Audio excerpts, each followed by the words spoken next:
पृथ्वीराज चौहान की पुत्री बेला का विवाह परिमाल के पुत्र ब्रह्मानंद से भारी युद्ध के पश्चात हुआ था, परंतु मां अगमा ने डोला गौने में विदा करने को कहा था। एक दिन बेला ने ही उदल के नाम संदेश भेजा कि अब गौना कराकर ले जाओ।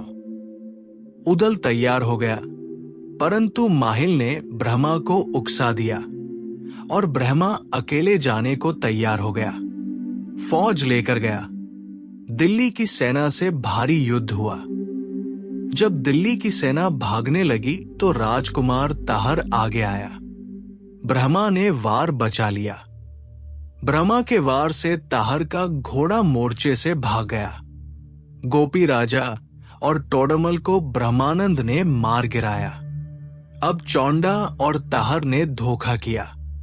चौंडा पंडित ने महिला का वेश बनाया और घूंघट करके पालकी में बैठा। ब्रह्मा को बेला का ढोला बताकर भेज दिया।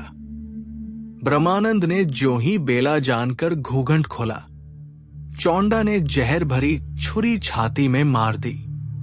तभी ताहर का तीर आर पार हो गया।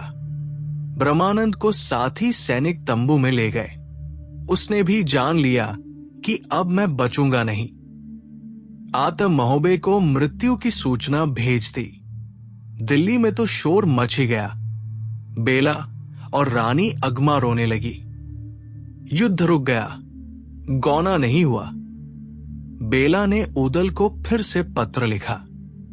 इसके लिए भी खूब ताना दिया कि तुम लोगों ने मेरे स्वामी को अकेले भेज दिया।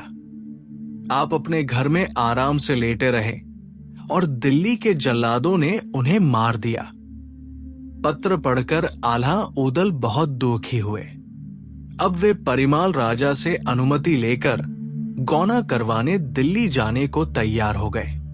अपने साथ लाखन, ढेवा, जगनिक, इंदल, धनुआ तेली, लला तमोली, मन्ना गुजर आदि वीरों को लेकर दिल्ली जा पहुंचे। बाहर बगिया में ही ठहर गए।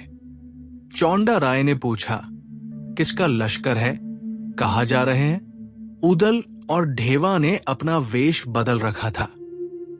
चौंडा के पूछने पर उन्होंने बताया कि हम झांझर के राजा हीर सिंह और वीर सिंह के लश्कर में थे, नौकरी करने दिल्ली में आए हैं। चौंडा ने कहा, चलो मैं तुम्हें राजा से मिलाता हूं।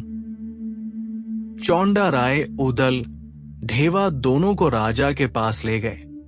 वो भी बदले रूप में पहचान नहीं सके। दोनों को महल की सुरक्षा का जिम्मा देने को तैयार हो गए।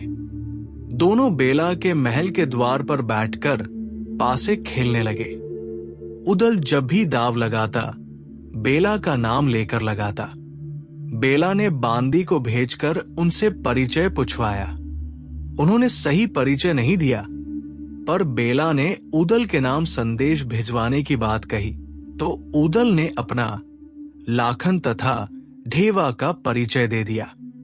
बेला ने गौना करवाकर घायल स्वामी से मिलवाने की योजना बनाई। उदल और लाखन डोला लेकर चले तो हल्ला मच गया। चौंडा और ताहर को भेजा गया। जमकर युद्ध हुआ। बेला का ढोला कभी दिल्ली के हाथ आया तो कभी महोबे वालों ने अपने कब्जे में लिया। अंत में लाखन और उदल ब्रह्मानंद के तंबू में ले जाने में सफल हो गए। बेला ने प्रेम भरा स्पर्श किया और पंखा झला तो ब्रह्मानंद ने आंखें खोली। उसने पूछा, ये स्त्री कौन है?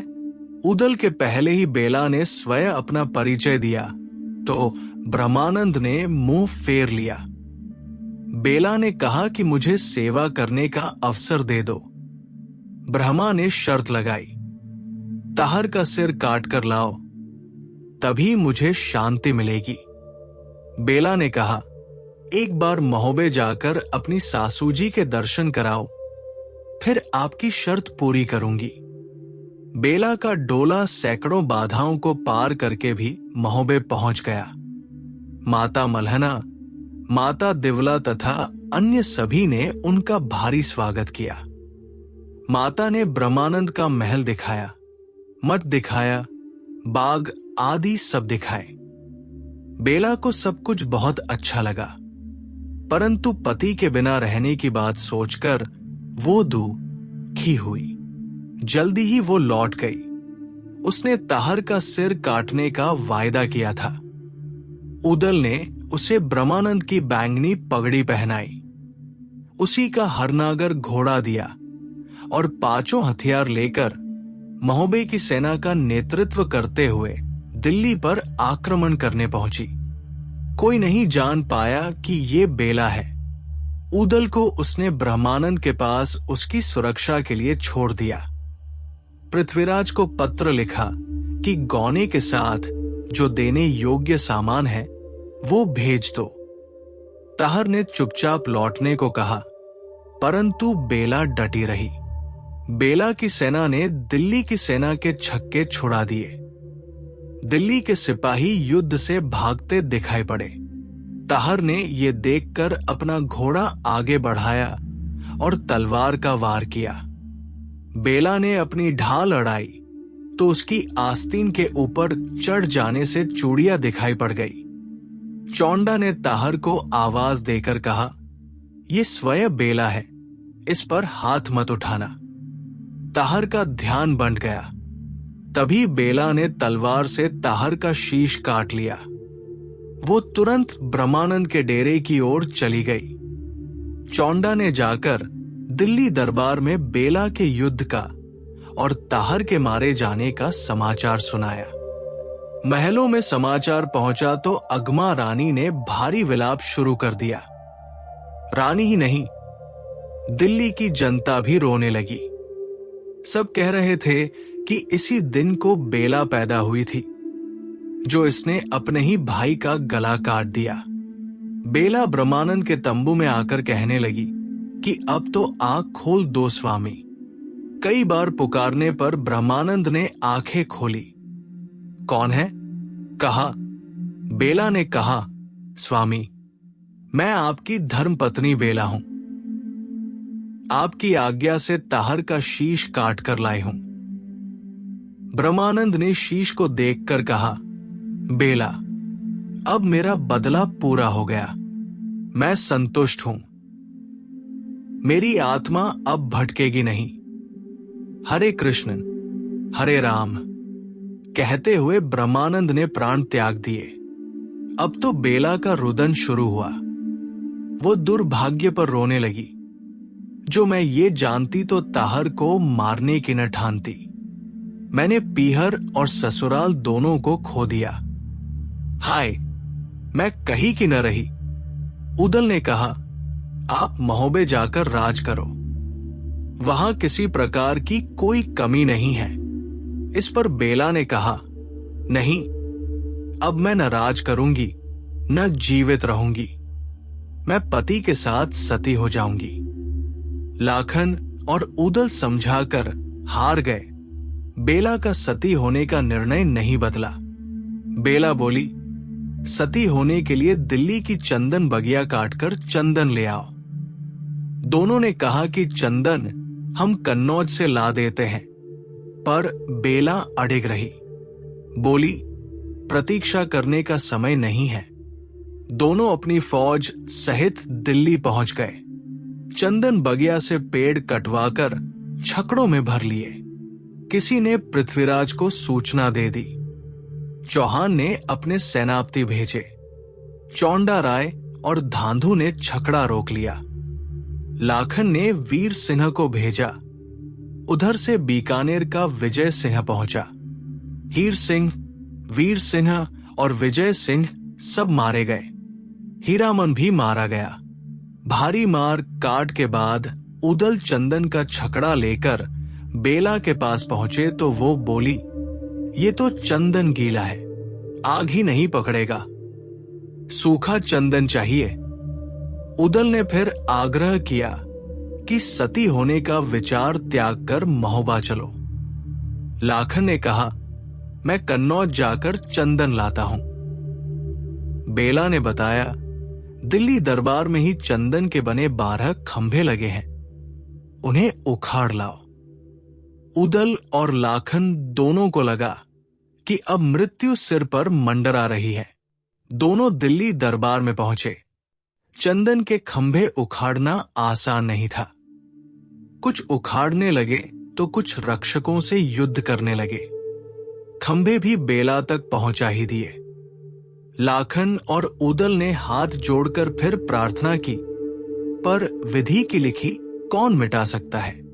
सती ने शाप दिया, मैं अकेली विधवा नहीं हो रही हूं। दिल्ली से महोबे तक सब राजपूत सुहागिन 20 दिन में विधवा हो जाएंगी। कहीं भी बिछुए और पायल की ध्वनि सुनाई नहीं पड़ेगी। 20 दिन में दिल्ली पर गाज गिर जाएगी। दोनों पक्ष ने इस लड़ाई में अनेक वीरों को खो दिया। हाथी, घोड़े, सूंड तथा गर्दन कटे पड़े थे। खून की नदियां बह रही थी। इधर बेला सती होने को खड़ी थी। चंदन के खंभे तोड़कर ले आए हैं, अब क्या आज्ञा है? उदल ने पूछा तो बेला ने कहा, 4 जगह चिता बनवाओ। महोबे के कोने पर, दिल्ली की सीमा पर, कन्नौज के धूटे पर और बलक बुखारे के किनारे पर। इन्हीं खंभों से 4 चिता तैयार करा दो। उदल ने स्वीकार किया और लाखन से कहा, अब मृत्यु का समय आ गया है। सती का शाप सत्य होगा। और फिर चिताएं बनवाने चल पड़ा। दिल्ली से महोबे तक खबर आग की तरह फैल गई कि बेला सती होने जा रही है। बेला के दर्शन के लिए झुंड बनाकर नर नारी आने लगे। रानी बेला ने अघन मास की एकादशी को सती होना तय किया था। परिक्रमा करके जैसे ही बेला बैठी, तभी पृथ्वीराज वहां पहुंच गया। चिल्लाकर कहा कि चंदेलों का कोई बच्चा हो तो सती की चिता को अग्नि दे। बनाफर वंश के द्वारा अग्नि संस्कार न किया जाए। उदल ने आगे बढ़कर कहा, तुम्हारा तो दखल देने का हक ही नहीं है। स्वयं बेला ने मुझे अग्नि देने की आज्ञा दी है। पृथ्वीराज ने तभी तोपें चलवा दी। हाथी, घोड़ा, पैदल सब में भगदड़ मच गई। फिर तलवारबाजी होने लगी। चौंडा ब्राह्मण के सामने ढेवा आ गया। भारी युद्ध हुआ और ढेवा शहीद हो गया। जगनिक ने आगे बढ़कर चौंडा को ललकारा। चौंडा के हाथों जगनिक भी मारा गया। पृथ्वीराज ने भूरा मुगल को ललकार कर महोबा वालों को मारने के लिए कहा। इधर लाखन ने मीरा सैयद को भूरा से मुकाबला करने भेजा। भूरा मुगल मारा गया। तब वीर भुक्ता आगे आया और सैयद से भिड़ गया। अब की बार सैयद मारा गया।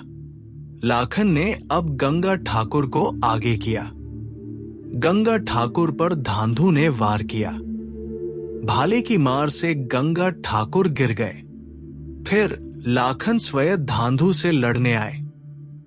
धांधु ने भाले से वार किया। लाखन ने वार बचा लिया। फिर उसने तलवार का वार किया। लाखन ने ढाल अड़ाई तो धांधु की तलवार टूट गई। लाखन ने गुर्ज चलाया तो धांधु मारा गया। पृथ्वीराज घबरा गया। उसे आगे बढ़ने वाला कोई वीर दिखाई न पड़ा। पृथ्वीराज स्वयं आगे बढ़ा। तब लाखन ने भुरूही हथिनी को फूलों का रस और भांग पिलाई। भुरूही जंजीर घुमाने लगी। उधर बेला ने अपने केश बिखरा दिए। उदल को आग नहीं लगानी पड़ी। बालों में से ही आग की लपटें उठने लगी। पृथ्वीराज ने लाखन को हट जाने को कहा। लाखन ने कहा, पीछे कदम नहीं रखूंगा। अमर तो कोई नहीं है। मैं भी मरूंगा, पर तुमसे बदला लेकर मरूंगा। पृथ्वीराज ने एक साथ कमान से 22 तीर छोड़े। तीर लाखन की छाती से पार निकल गए। थोड़ी देर तक लाखन यूं ही खड़ा रहा। पृथ्वीराज हैरान था, पर जैसे ही वो मुड़ा, लाखन हौदे से गिर पड़ा। ढाल हाथ से गिर गई। उसे पंडित चौंडा राय ने उठा लिया। चौंडा आगे बढ़ा तो सामने उदल मिला। चौंडा ने लाखन के निधन का समाचार दिया। हाल बताकर विश्वास दिलाया। लाखन के प्राण छोड़ने से उदल के दुख का ठिकाना न रहा। जयचंद को, माता तिलका को और रानी कुसुमा को क्या जवाब दूंगा? वो नहीं रहा और मैं जिंदा हूं। ये कैसे हो गया? कन्नौज का दिया बुझ गया, मलखान सा भाई गया और लाखन सा मित्र नहीं रहा। उदल बेला को कोसते हुए रोने लगा। बेला ने दिल्ली, महोबा और कन्नौज 3 राज्यों के दीपक बुझा दिए। क्या इसीलिए तुमने जन्म लिया था? बेला की आभा ने कहा, विधाता की लिखी किसी से नहीं मिट सकती। दिल्ली से महोबे तक सब सुहागिन अब विधवा होंगी। अब उदल को अपना काल भी दिखाई देने लगा। उदल को यह तो पता था कि उसकी मृत्यु ब्राह्मण के हाथ से होगी। अब तो वो स्वयं चाहने लगा कि चौंडा पंडित ही मुझे मार दे। ये सोचकर वो स्वयं चौंडा को ललकारता हुआ आगे बढ़ा। दोनों भिड़ गए। लाल कमान उठाकर चौंडा ने बाण चला दिया। घोड़ा वैंदुल हट गया, तीर बचकर निकल गया। फिर चौंडा राय ने सांग उठाकर मारी। उदल ने दाएं हटकर निशाना बेकार कर दिया।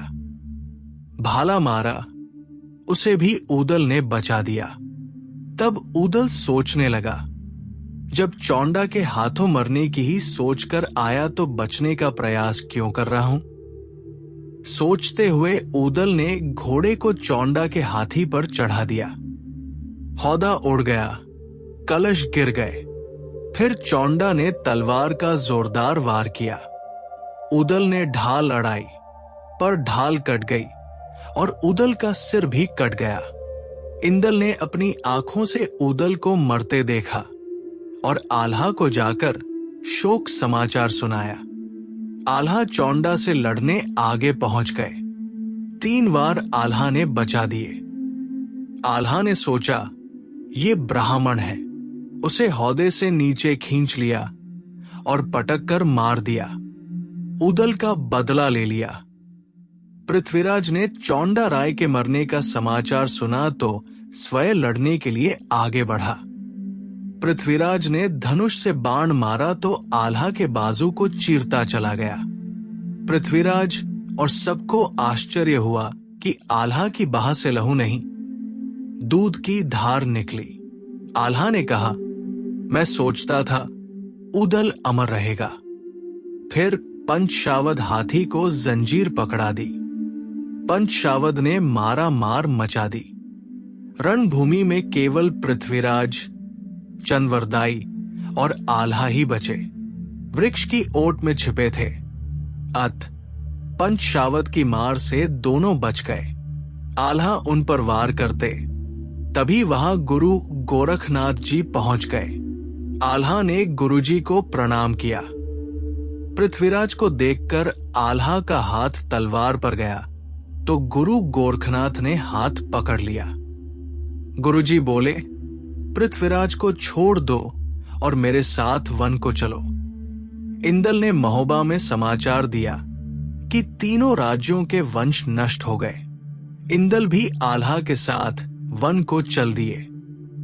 सुनवा हाथी के पीछे दूर तक लटकी, पर आल्हा ने हाथी की पूंछ काट दी तो वो कुंड में जा गिरी। आल्हा इंदल गुरुजी के साथ वन में चले गए। सभी रानियों ने भी अपने प्राण गंवा दिए। सती का शाप तो पूरा होना ही था। पारसमणि रानी मल्हना के पास थी।